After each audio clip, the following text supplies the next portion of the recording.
Hello viewers, आज हम इस वीडियो में डिस्कस करेंगे एक इंडिविजुअल कितने अमाउंट तक का गिफ्ट एक फाइनेंशियल ईयर में रिसीव कर सकता है और वो गिफ्ट कब कब टैक्सेबल होता है और कब कब एग्जम्प्ट माना जाता है।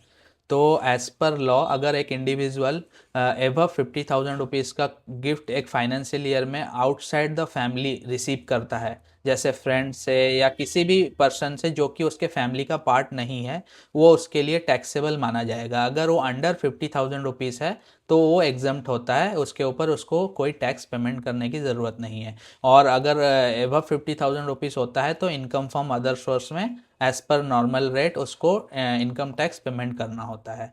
लेकिन अगर सिमिलर गिफ्ट अगर आप अपने फैमिली मेम्बर से रिसीव करते हैं तो उसके ऊपर कोई इनकम टैक्स की लायबिलिटी नहीं आती है और इसका कोई अपर लिमिट नहीं है। आप अपने फैमिली पर्सन से कितने भी अमाउंट तक का कोई भी गिफ्ट रिसीव कर सकते हैं जो कि इनकम टैक्स में एग्जम्प्ट है। तो ये क्लियर रखिए कि आप आउटसाइड द फैमिली मतलब 50,000 से ज़्यादा का कोई भी गिफ्ट रिसीव अगर करते हैं तो आपको उसके ऊपर इनकम टैक्स पेमेंट करना होगा। अगर वो आपका फैमिली है, जैसे आपने स्पाउस से या ब्रदर एंड सिस्टर या brother sister of spouse, brother sister of parents, तो इस और अपना कोई भी एंसेस्टर का कोई भी प्रॉपर्टी आपके पास एज अ गिफ्ट ट्रांसफ़र होके आ रहा है तो वो आपके लिए बिल्कुल ही एग्जम्प्ट माना जाता है। आपको उस रिसीविंग के ऊपर कोई भी इनकम टैक्स पेमेंट करने की ज़रूरत नहीं है, वो आपका इनकम नहीं माना जाता। तो यहाँ पे एक क्वेश्चन उठता है कि क्या एक इंडिविजुअल के अपने फैमिली के किसी पर्सन से अनलिमिटेड अमाउंट तक का अगर गिफ्ट ले सकता है, तो अगर कोई अमाउंट ऐसे वो ले लेते हैं तो क्या उसमें कोई प्रॉब्लम है?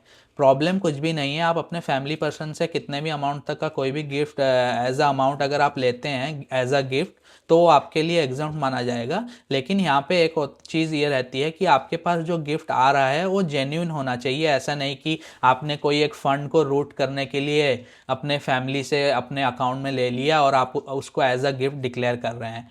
तो अगर इस टाइप का कोई एक बहुत बड़ा सिग्निफिकेंट अमाउंट रहता है और कभी कोई स्क्रूटिनी होती है तो सबसे पहले ये देखा जाता है कि ये जो गिफ्ट दिया गया है इसका सोर्स क्या था।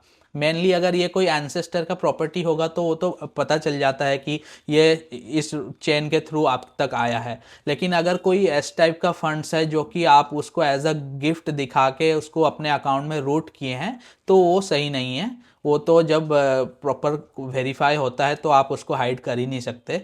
तो ये ध्यान रखिए कि गिफ्ट तो आप कितने भी अमाउंट तक का ले सकते हैं, लेकिन जो गिफ्ट है वो जेन्युइन होना चाहिए। जो आपको गिफ्ट दे रहे हैं वो मतलब उनका वो फंड्स होना चाहिए। मतलब मान के चलिए मैं अगर किसी कुछ डोनेट करता हूँ या किसी को एज अ गिफ्ट देता हूँ तो मेरा वो मतलब अर्न किया हुआ अमाउंट होना चाहिए ना, या नहीं तो मेरे पास कोई एंसेस्टर से आया है जो भी है तो वो जेन्युइन होना चाहिए। ऐसा नहीं कि हमने कुछ कैश कहीं से हमारे कुछ ब्लैक के इनकम है हमने उसको अकाउंट में डिपॉजिट किया और अपने फैमिली मेम्बर्स को एज अ गिफ्ट दे दिया। ये तो बिल्कुल ही गलत है। ये गिफ्ट नहीं माना जाएगा। तो ये ध्यान रखिए। तो गिफ्ट आप रिसीव कर सकते हैं, लेकिन आप जो गिफ्ट रिसीव कर रहे हैं वो जेन्युइन होना चाहिए। ऐसा नहीं कि आपने फंड्स को रूट करने के लिए एज अ गिफ्ट रिसीव कर लिया और उसके ऊपर उसको आप एज अ गिफ्ट डिक्लेयर करके आप सोच रहे हैं कि मेरा कुछ भी नहीं होगा। तो इस टाइप के ट्रांजैक्शन से बचें और इसी टाइप के वीडियोस के लिए हमारे चैनल को सब्सक्राइब करें। हम इस टाइप के डिस्कशन करते रहते हैं। धन्यवाद।